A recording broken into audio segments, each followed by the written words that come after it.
Olá meus amigos e minhas amigas. Neste vídeo, eu vou te passar um remédio caseiro para tosse seca que realmente funciona. Beba e veja a tosse ir embora em algumas horas.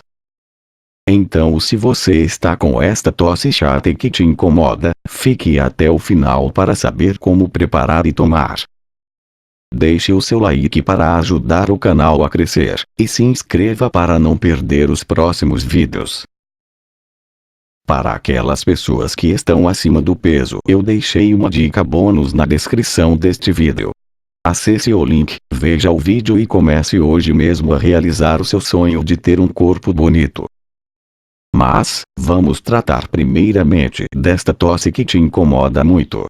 Após pegar a receita, acesse o link que está na descrição para iniciar o seu processo de emagrecimento. A tosse seca pode ser provocada por uma reação alérgica e neste caso, o melhor a fazer é combater a alergia. Se este não for o seu caso, existem opções caseiras que ajudam a tratar a tosse, como por exemplo beber 1,5 litro de água por dia.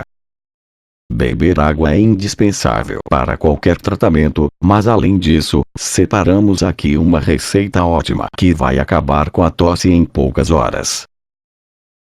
Para tratar a tosse seca, um ótimo remédio caseiro é o chá de gengibre com limão, que possui propriedades anti-inflamatórias, ajudando a reduzir a irritação da garganta e dos pulmões, além de descongestionar as vias aéreas e aliviar a tosse seca.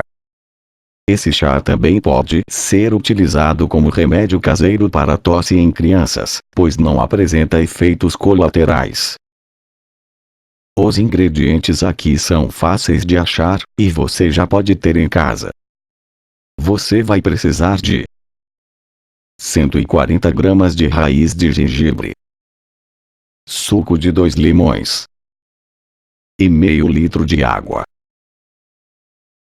Para preparar este remédio deve-se ferver o gengibre e a água em fogo brando até que a mistura fique reduzida à metade do volume inicial e depois desligar o fogo. Depois deve-se coar e juntar o suco dos limões. Para adoçar pode ser adicionada uma colher de chá de mel.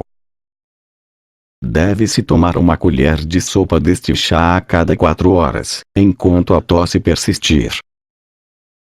Quero lembrar a vocês que se a tosse persistir, procure um médico de imediato. E se você quer emagrecer de vez, veja a dica que está na descrição do vídeo. Se gostou deste vídeo, deixe o seu like e se inscreva no canal. Um forte abraço e até o próximo vídeo.